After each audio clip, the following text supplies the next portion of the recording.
Coach Shoop came up with the stable, and it's just really trying to display that, everybody in there is, kind of like a horse, and, whenever it's our time to get on, get in the show, it's time to go. It's your time, man. It is your time. It is your stage. Hey, today is the day we raise the standard. This is a new Texas A&M. Greatness that nobody has ever seen in this uniform. Ruben follows behind him and breaks through the pack. Touchdown, Aggies! Take that home.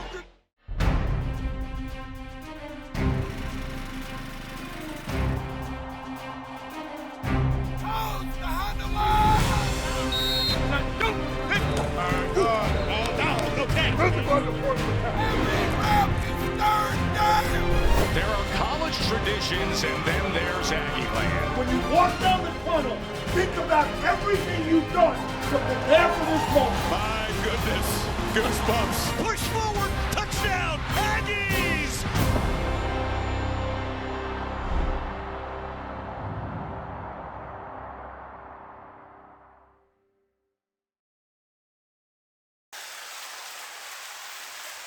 This is probably one of my favorite offenses to watch.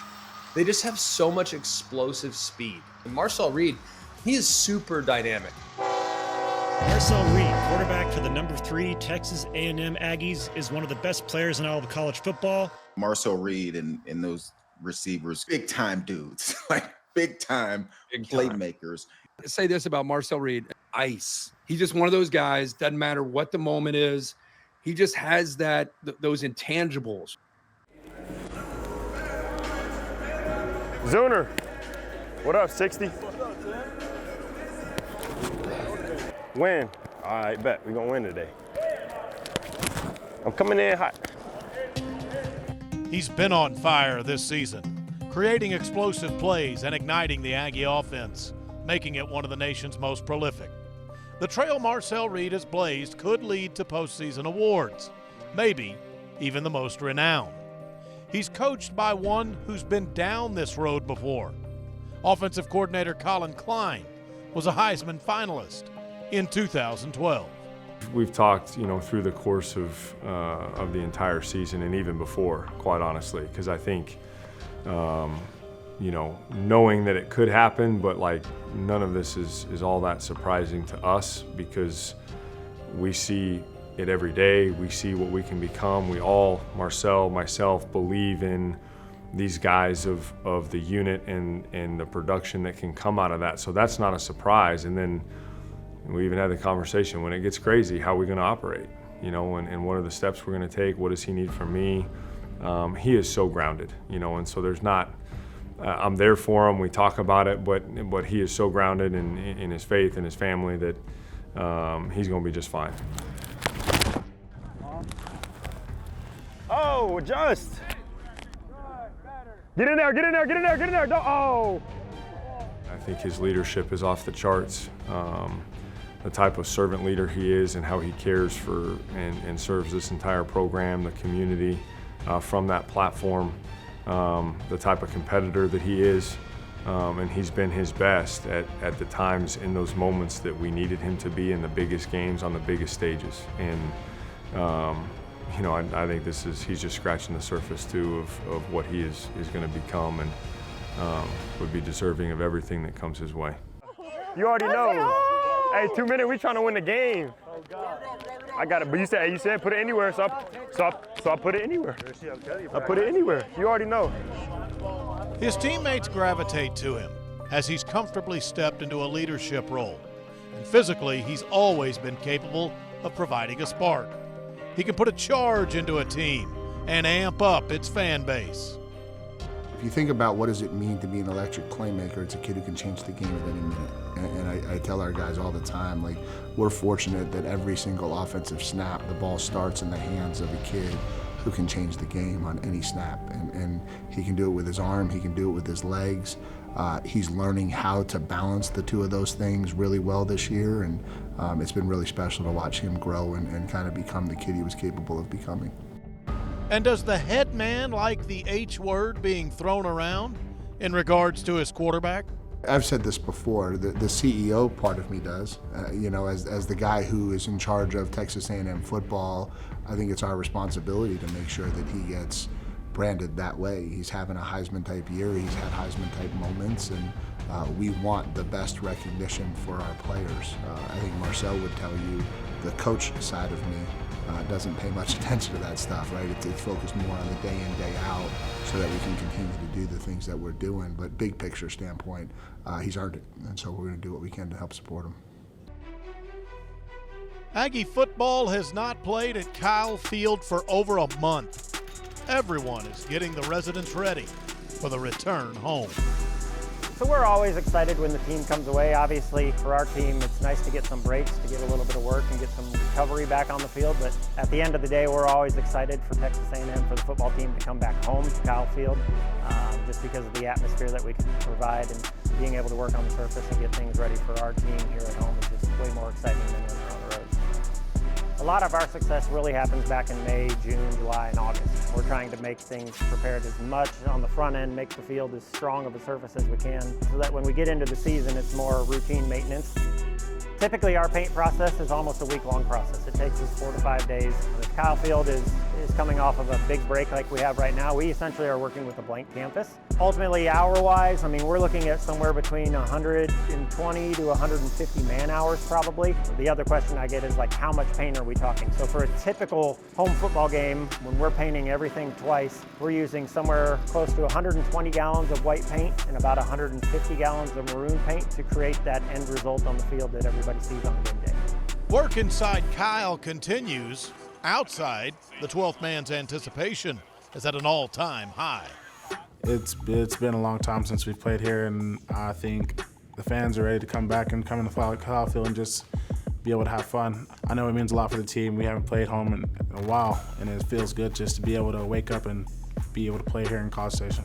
Oh, it's going to be great, you know, just to be back out there in front of the 12th man, just to give them the opportunity to fully support us like they want to. You know, traveling for a month, you know, it's hard for everybody to get to the games. But now that we're at home, I feel like the 12th man is going to show up at 11 a.m. and really, you know what I'm saying, it's going to be great to be back because we really get the full effect of the 12th man.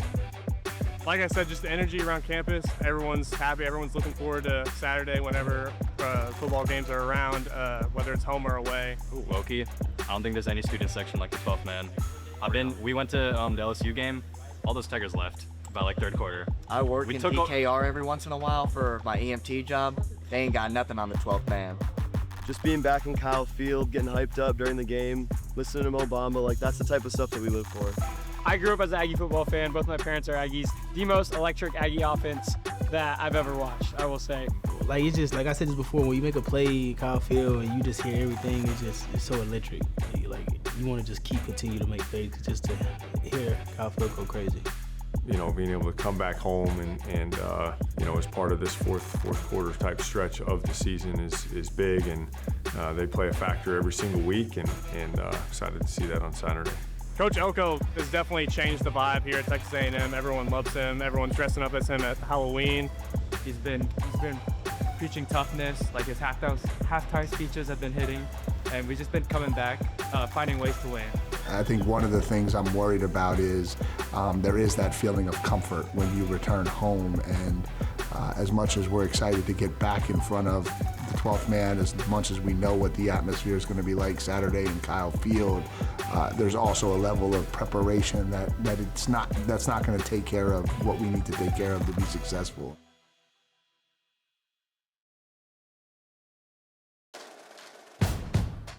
The Pulse, Texas A&M football, is presented by Creston, a new home community by Johnson Development.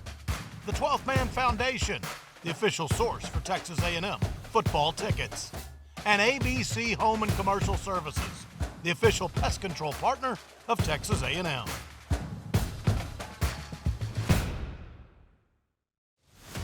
Back at Kyle Field, howdy Ags. All season long, this Aggie team has talked about finishing, and yet today, there's a little unfinished business from a season ago, where South Carolina started a November spiral for Texas A&M. The Aggies can keep their upward ascent. They're the number 3 team in the country. They're number 3 in the College Football Playoff Bowl. They're unbeaten at 9-0 and 6-0 in SEC play. They welcome those South Carolina Gamecocks to Kyle Field for a morning and afternoon. A&M and Carolina trade field goals to start, and it looks like that's what settles these two into the game. But what's to come is downright disturbing to the Aggies. Dayon Hayes from the left. Couldn't get Sellers. Thrown down the left sideline. Got him. Touchdown, South Carolina. Wow. 2 receivers stacked to the left. 2 receivers right. Now in motion. From left to right. Pressure from Stewart. And that's thrown backwards. Picked up by Barrett and into the end zone for South Carolina. Wow. A Carolina field goal gives them a 20-3 lead. They keep spurring the Aggies, who can't seem to get up off the mat. Finally, an uplifting moment comes from the defense. 3:30 left first half, 20-3 South Carolina. I have Nick Sharp in at left guard for Shedrick Surratt Jr. Sellers to pass across the middle, too high, intercepted at the 45-yard line on the right side, 30-25 to the 15 to the 10 in a convoy all the way down to the 5-yard line. Dalton Brooks again. Just what the Aggies needed. 2 receivers right, 1 left. Ball's on the left hash. In motion goes Amari Niblack to the right wing. Fake to Owens, slant, drops in the end. Another drop. Pump fake, Marcel back of the end zone, too high for KC.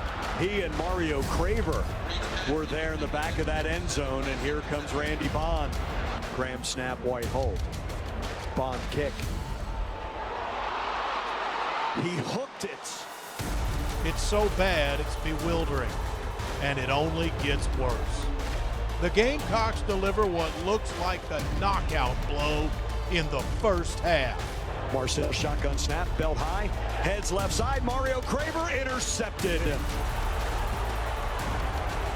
Underthrown to Mario. Jaden Sellers rolls to the right. Lenore Sellers throws on the run. He finds Nick Harbor, steps inside 40 to the 50. It's going to be tough to catch. Nick Harbor has a touchdown, South Carolina. Single receiver right. Ball's on the 25-yard line on the right hash. Rifle too high, intercepted at the 45-yard line. To the 35, the 30, Bakari Swain with his second pick. First and goal from the 9. Little swing pass, and that is caught by tight end Brady Hunt. This will be a 35-yard attempt from the left hash. 27-3 South Carolina. Joyce is 2 for 2 on field goals today. Make it 3 for 3. First half all belong to South Carolina. The Gamecocks have a 30-3 lead on Texas A&M. The Pulse, Texas A&M football, is presented by Creston, a new home community by Johnson Development. The 12th Man Foundation, the official source for Texas A&M football tickets. And ABC Home and Commercial Services, the official pest control partner of Texas A&M.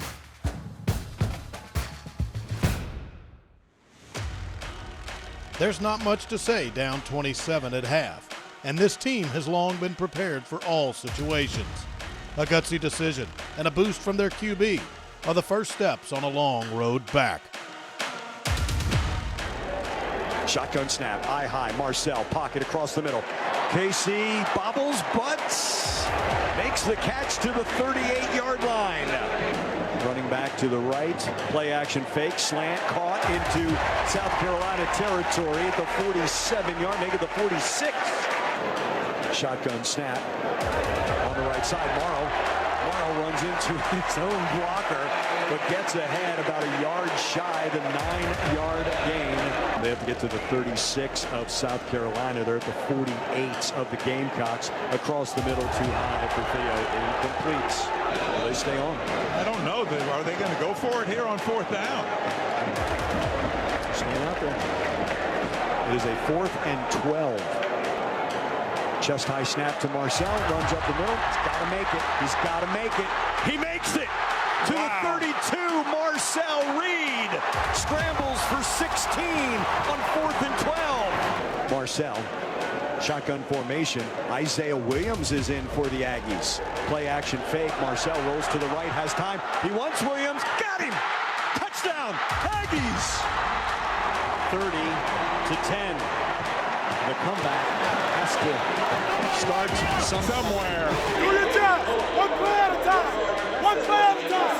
Do your job. Fuller reverses, goes back to the left, and he is dragged down. TJ Searcy, that's a loss. Back to their own 47-yard line. On a 3rd and 2 for the Aggie 31, crashing in from the left side, making the tackle and a yard shy of the first down. Now, will they attempt a field goal from here or go for it? South Carolina going for it on 4th and 1 and doing it out of shotgun formation. Hit at the line of scrimmage. Didn't Short get there. turnover on He didn't down. get it. Go, man. Go. We get a stop. We get a stop on 4th down. We get a stop. Every time. Shotgun snap to Marcel. Rolls to the right, throws out of the backfield. Oh, and Barkacher just ran over a Gamecock. 4th and 2. Quick snap, Marcel.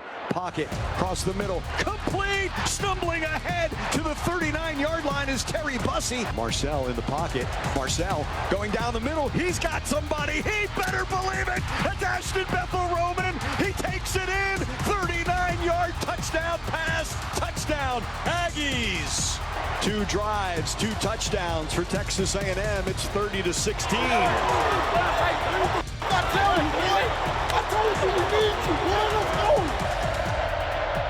And it's a run, angling right side, and this time the defensive line flat out winning. On Yenham and Sanford, Sellers rolls to the right. Lenoris throws. Incomplete! Ricks on the coverage, wasn't even in bounds. And they'll be forced to punt it back to the Aggies once more. Let's go! Single receivers each side, bunch of tight ends, play action fake, and Marcel back at his own 2. Rifles, complete, Bethel-Roman cuts inside. It's now a race to the 40, the 30, the 20. Stumbling not going. to the 13-yard line. Oh, I thought he was. Marcel faked a run, slant, caught, Barkacher, touchdown. Aggies 3 for 3 in touchdown drives here in the 3rd quarter. Aggies have 240 total yards in the 3rd quarter. They had 132 at the half. The Aggies have fought back with help from a lights-out defense, and they give the ball back to the offense to start the 4th quarter. We're not going to let them down. We're going to find a way to go win this game. A&M is still 99 yards from the lead. 2 tight ends in there. Marcel from his back foot, throwing left side. Incomplete, and a flag. Intended for KC. Pass interference on the defense, number 8. Slant, caught. Look at that, Ashton Bethel-Roman to the 39-yard line. Marcel across the middle, complete, into territory, dancing away. Isaiah Williams to the South Carolina 41-yard line. And the snap to Reed. Flag runs right up the middle. Marcel, touchdown! Aggies! Holding on the offense, number 71.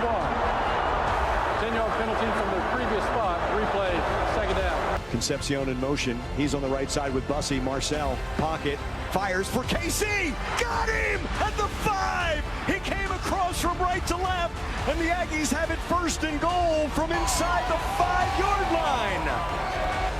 Run to the right side, run into the end zone. Touchdown, Aggies. We are tied. The comeback was complete and the mountain scaled, but the job wasn't finished. Staying on top is just as hard. And a miscue keeps the Aggies from sealing the win.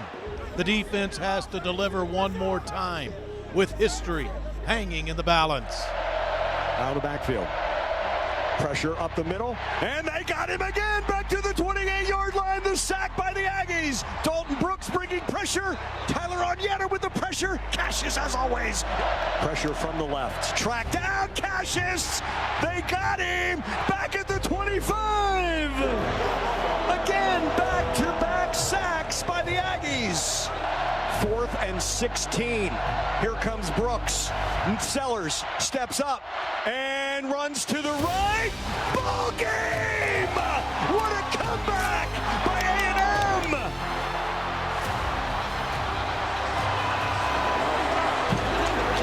Ball game, baby! We a different team. It's our year. It's our year. Let's go. The fighting Texas Aggies come back from a 27-point halftime deficit and win 31-30 over South Carolina. Comeback of the year, man.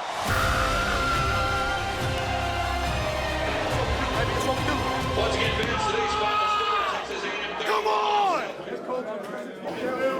I don't even know where to start, man. I don't think I've ever been more proud of a group of kids ever in my life for what you guys just did. For you to stick together through it all, for you to keep battling and fighting through it all, for nobody to blink, for no negativity on the sideline, for everybody to come in here in the locker room talking about we're going to win this game, we're going to flip the script. Man, that is, I love you guys.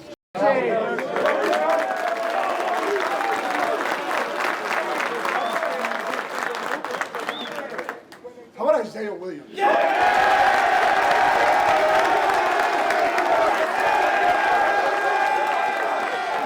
Listen, and all he does is he comes out to practice every day he works, right? Keeps getting ready for his opportunity. Keep telling him, hey, I know it's hard. I know you're going to get frustrated. Just keep battling, right? He works his ass off every single day. And we need him in the second half of a game to go 10-0, and here he is. And he shows up and makes plays.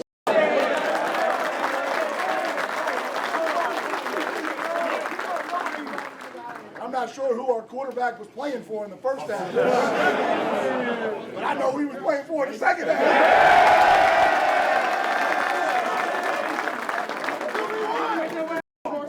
Hey, and like when you talk about mental toughness and you talk about grit and you talk about stick-to-itiveness, that's what it is, right? It's guys being ready when their number's called. It's guys just keep battling. It's guys overcoming, not playing their best football, but just sticking to it, right? Nobody outside of this locker room understands how this works. They just don't. It's what we do. It's how we grind. It's how we practice. It's how we prepare. It's how we love each other. It's how we take care of each other. That's the winning formula. That will always be our winning formula, right? And then the last piece, and I just got to say this because I got to say this, right? I told y'all last night, right? I told y'all last night, okay? This game requires a level of commitment to go out to play the way you want to play, right? We can't ever do that again, right? And so, but we're getting